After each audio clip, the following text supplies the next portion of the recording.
कार्तिक महामहत्तम अध्याय 23। हरे कृष्णा, राधे राधे। कल हमने कार्तिक महामहत्तम के अध्याय 22 में गंगा जल का महत्व जाना था। आज इस अध्याय में हम श्री राधा रानी के पिछले जन्म का वृतांत सुनेंगे। क्यों राधा रानी कृष्ण को सबसे ज्यादा प्रिय है। बहुत ही सुंदर और भावपूर्ण प्रसंग है, मन से प्रेम से सुनिए।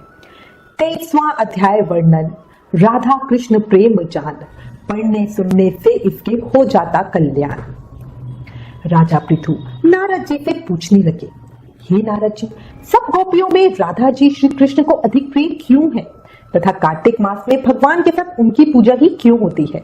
यह सब कथा विस्तार से कहो। तब नारद जी कहने लगे, आपने बहुत उत्तम प्रश्न पूछा है, सुनो।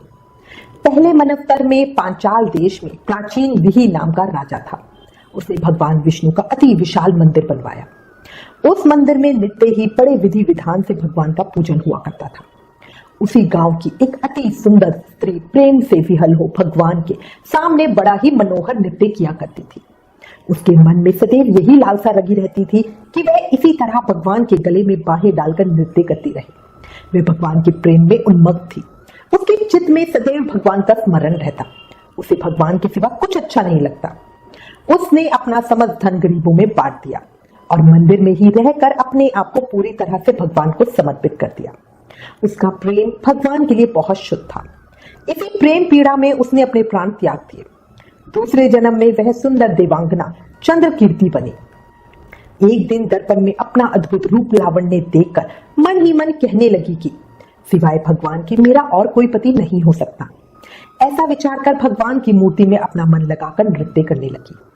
देवांगना का मन अभी भी पूरी तरह से भगवान के प्रेम में समर्पित था। वह हर समय भगवान का ध्यान करती, उन्हें रिझाती और नृत्य करती। उसके मन, मंदिर, ध्यान और हर कर्म में सिर्फ भगवान का वास होता। कुछ समय के पश्चात दैत्यों से दुखी होकर समस्त देवता ब्रह्मा जी की शरण में गए।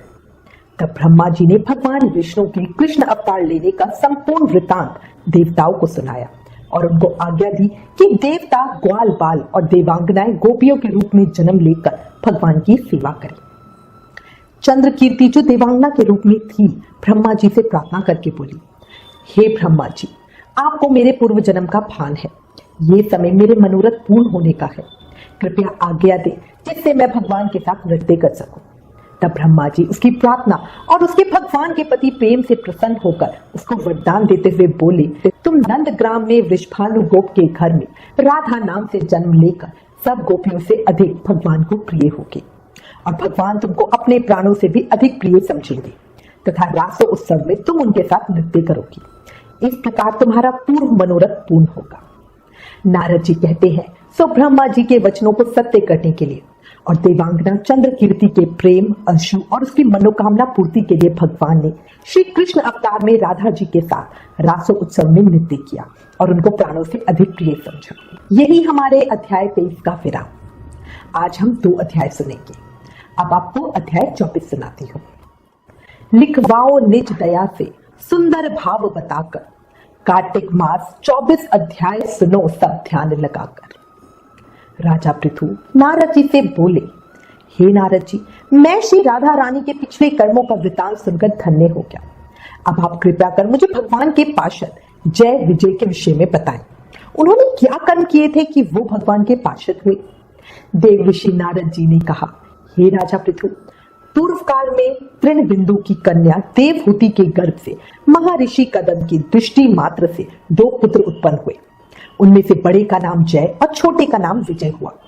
पीछे उसी देवहूति के गर्भ से योग धर्म के जानने वाले भगवान कपिल उत्पन्न हुए। जय और विजय सदा भगवान की भक्ति में तत्पर रहते थे। वे नित्य अष्टाक्षर मंत्र का जप और वैष्णव व्रतों का पालन करते थे। एक समय राजा मारुत ने उन दोनों को अपने यज्ञ में बुलाया।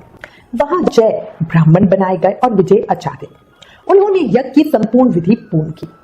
यज्ञ के अंत में राजा मारुत ने उन दोनों को बहुत सा धन दिया। धन लेकर दोनों भाई अपने आश्रम पर गए। वहां उस धन का विभाग करते समय दोनों में परस्पर लाग डांट पैदा हो गई।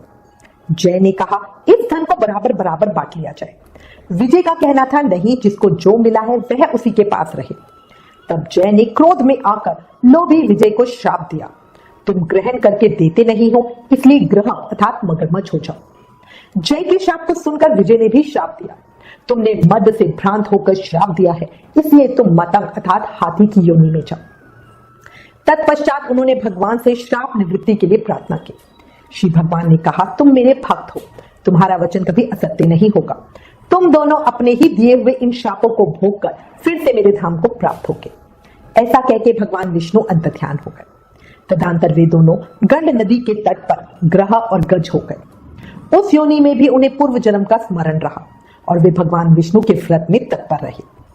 किसी समय वह गजराज कार्तिक मास में स्नान के लिए गंड नदी गया तो उस समय ग्रह ने शाप के हेतु को स्मरण करते हुए उस गज को पकड़ लिया। ग्रह से पकड़े जाने पर गजराज ने भगवान रमानाथ का स्मरण किया। तभी भगवान विष्णु शंख चक्र और गदा धारण किए वहां प्रकट हो गए। उन्होंने चक्र चलाकर ग्रह और गजराज का उद्धार किया और उन्हें अपना ही जैसा रूप देकर बैकुंठ धाम को ले गए। तब से वह स्थान हरि क्षेत्र के नाम से प्रसिद्ध है। वे ही दोनों विश्व विख्यात जय और विजय हैं जो भगवान विष्णु के द्वारपाल हुए। इसके बाद नारद जी बोले, हर मनुष्य को ईर्ष्या और द्वेष का त्याग करके सदैव भगवान विष्णु के व्रत में स्थिर रहना चाहिए। कार्तिक, माघ और वैशाख के महीनों में सदैव प्रातःकाल स्नान करना चाहिए। एकादशी व्रत के पालन में स्थिर रहना चाहिए। तुलसी के बगीचे की रक्षा करते रहना चाहिए। ऐसा करने से मनुष्य शरीर का अंत होने पर भगवान विष्णु के परम पद को प्राप्त होता है। इस प्राचीन इतिहास को जो सुनता है और सुनाता है वह जगत गुरु भगवान की कृपा से उनका सानिध्य प्राप्त करने वाली उत्तम गति को प्राप्त करता है। यही हमारे कार्तिक महात्म के 24वें अध्याय का विराम है। कल कार्तिक महामहत्तम के अगले अध्याय को सुनेंगे। तब तक नाम जाप करते रहें और कार्तिक के इस पावन महीने का पूर्ण उपयोग करें। याद रखें, कलयुग केवल नाम आधार। प्रेम से, मन से, भाव से, हर सांस के साथ, हर पल, हर क्षण जाप करते रहो। हरे कृष्ण कृष्ण कृष्ण हरे हरे, हरे राम राम राम हरे हरे। जय श्री कृष्ण।